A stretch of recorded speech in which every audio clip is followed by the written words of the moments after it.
Olá pessoal, boa noite. Então, tomando como base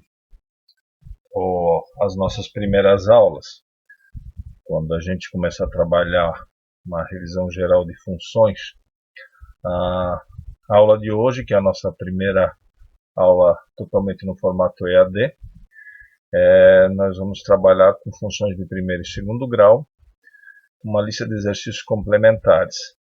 Para reforçar esses conceitos revisionais com vocês, até porque eles fazem parte da primeira parte do nosso plano de ensino, da disciplina, e são conceitos que são importantes para a sequência dos conteúdos que vocês vão ter ao longo do semestre, especialmente quando a gente entrar na parte de limites e derivadas. Então, vocês vão perceber que a aula está estruturada com alguns exemplos a mais que eu vou resolver com vocês para esclarecer, tirar as dúvidas, enfim, revisar, e depois uma sugestão de alguns exercícios para vocês trabalharem com vistas ao nosso próximo encontro, ok? Então vamos lá? O exemplo que eu estou trazendo aqui para vocês, ele lida com uma situação que vai ser o roteiro da nossa aula de hoje, que é trabalhar com mais de uma função. Então, se vocês observarem aqui, nós temos duas funções, uma função fx e outra função g de x. Percebam que cada uma dessas duas funções elas apresentam comportamentos diferenciados dependendo do intervalo em que eu estiver estudando x. Por exemplo, o fx, quando o x assumir valores menores que menos 1, o fx vai se comportar com essa equação, módulo de x mais 2. Quando o x assumir valores entre menos 1 e mais 2, incluindo menos 1 e mais 2, está aqui o igual, né?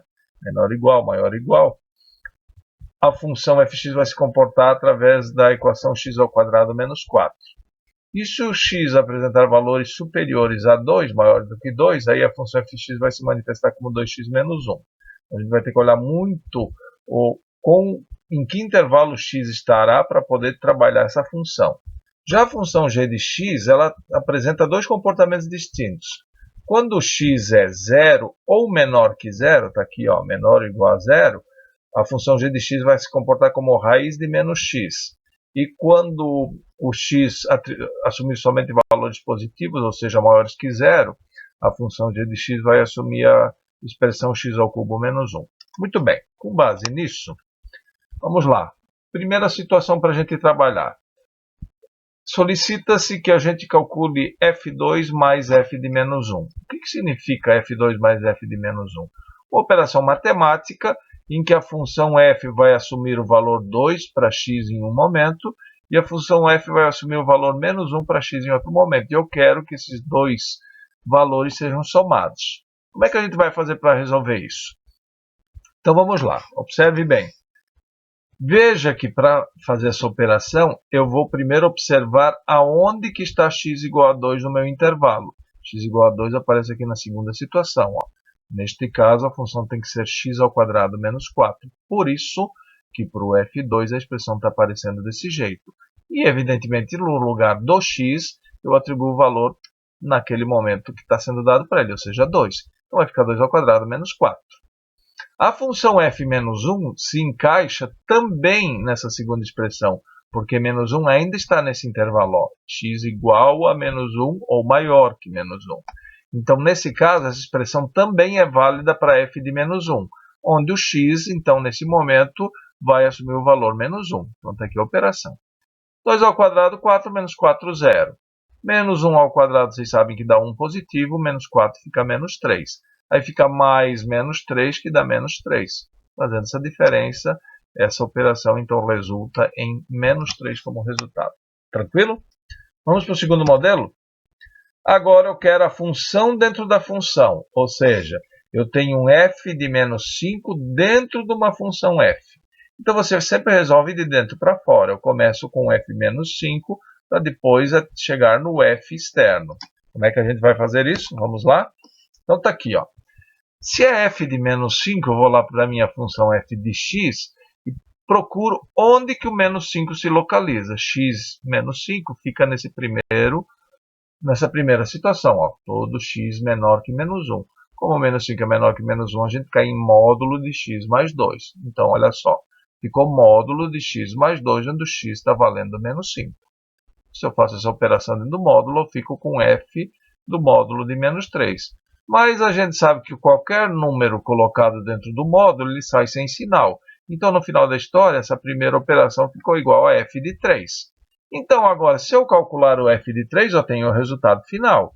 F de 3 significa novamente a função f de x, só que agora atribuindo o valor 3 para o x. X igual a 3, nós queremos aqui, ó, no terceiro caso, ó, x maior que 2. Então, a expressão para fx vai ser 2x menos 1. 2x menos 1, onde o x é 3. 2 vezes 3, 6, menos 1, 5. Então, está aqui o resultado da segunda expressão. Tranquilo? Terceiro caso. Agora, nós vamos estar operando tanto com a função f quanto com a função g. Eu quero f de 5 dividido por g de menos 4. Então, cuidado que a parte f, você vai se deslocar para cá, para o fx. E a parte g, você vai se deslocar para cá, g de x. Vamos ver? Olha só. O f de 5 eu vou para cá. X igual a 5 cai no terceiro caso. Ó, x maior que 2, 5 é maior que 2. Então, é 2x menos 1. 2x menos 1, onde o x é 5. Ok? Na parte de baixo dessa divisão, g de menos 4, eu vou agora para o g de x. X menos 4 cai no primeiro caso, ó, x menor ou igual a 0. Menos 4 é menor que 0. Então, fica a raiz de menos x. Então, a raiz de menos 4, já que agora o meu x é menos 4 para o g. Faça essa operação embaixo da raiz, menos com menos dá mais, vai ficar 9 sobre raiz de 4, que evidentemente é 9 meios. Tranquilo? Então, essa é uma primeira situação interessante para que vocês sempre têm que tomar cuidado, né? Quando eu tenho mais de uma função e são atribuídos expressões diferentes para a função em relação ao valor atribuído para o x naquele momento. Adiante. Próximo exercício. Qual seria uma aplicaçãozinha mais prática? Um exercício simples, mas que dá para você ter uma noção clara de como se constrói essas relações. Olha ali, ó. Uma livraria vende uma revista por R$ 5 a unidade. Então, esse é o custo de cada revista, R$ 5. E ele chama de X a quantidade de revistas vendidas. Então, eu vou vender revistas, cada revista R$ 5, e X é a quantidade vendida. Qual é a função receita, RX? Gente, o que é a função receita? É quanto que a livraria vai vender naquele dia, por exemplo. Como é que você vai fazer para saber quanto que a livraria vendeu em termos de valores monetários? Pega a quantidade de revistas vendidas e multiplica pelo valor de cada revista, ou seja, 5 vezes x. Por isso que surge essa expressão. Receita de x, ou seja, a receita do número de revistas vendidas, é 5 vezes o número de revistas vendidas. Tranquilo? Muito bem. Segunda situação. Calcular R4. O que significa isso aqui, calcular R4? Está se levantando uma situação em que o x é 40, R4 não, perdão, R40. Está se levantando uma situação em que o x vale 40. Quem é x mesmo? A quantidade de revistas vendidas. Então, significa que naquele momento, naquele dia, foram vendidas 40 revistas. Eu quero a receita para essas 40 revistas. É simples, como a gente já tem a expressão montada, é só aplicar. Então, o R40 vai ser 5 vezes o x, que é 40. Ou seja, se vendeu 40 revistas a R$ 5 cada revista, teve uma receita total de R$ 200. Simples, né? Tendo a expressão, tudo fica mais simples. Apesar de que, evidentemente, isso aqui era um cálculo que você conseguiria fazer mentalmente, né? Mas está aqui como se estrutura a construção da expressão, né?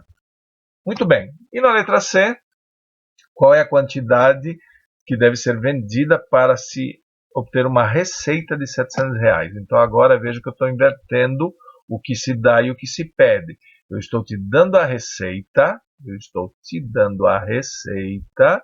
e te pedindo a quantidade que deve ser vendida para atingir aquela receita. Lembre-se, a quantidade a ser vendida é o X.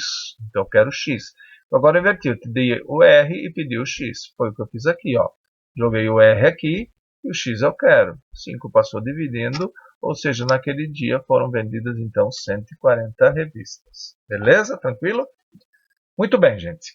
Com base nisso, eu agora proponho a vocês aqui uma outra situação. Olha só. em uma determinada cidade, o custo de uma corrida de táxi é composto por uma parcela fixa, chamada bandeirada, e uma parcela variável, que depende da distância percorrida. Então, veja bem, o que você vai pagar para o taxista é uma soma de duas coisas: o valor da bandeirada e o valor do que foi gasto através da distância que se percorreu. Muito bem. Sabendo que o custo da bandeirada é 5,80, que cada quilômetro rodado custa 0,90, calcule o preço de uma corrida de 30 quilômetros. Então vamos organizar essas informações. Olha só, o que nós temos? Que a bandeirada custa 5,80. Gente, a bandeirada é valor fixo, certo? Entrou no táxi, você paga 5,80, independente de quantos quilômetros vai rodar, certo? Depois, por cada quilômetro rodado, vai se pagar 0,90. Então, quanto maior a distância que você for percorrer, maior é o valor que você vai gastar, porque você vai pegar essa distância multiplicada pelo custo por quilômetro rodado. Tá claro isso, né? E nós vamos então chamar de x a quantidade de quilômetros que foram rodados. Nesse exemplo, está aqui, ó, até grifei em azul. A corrida prevê 30 km de distância, então meu x vai ser 30 km, certo? Veja, ele quer o preço que vai se pagar para o taxista em 30 km. Se a gente for trabalhar com funções, o caminho seria esse, ó. Vamos chamar de custo da corrida de C.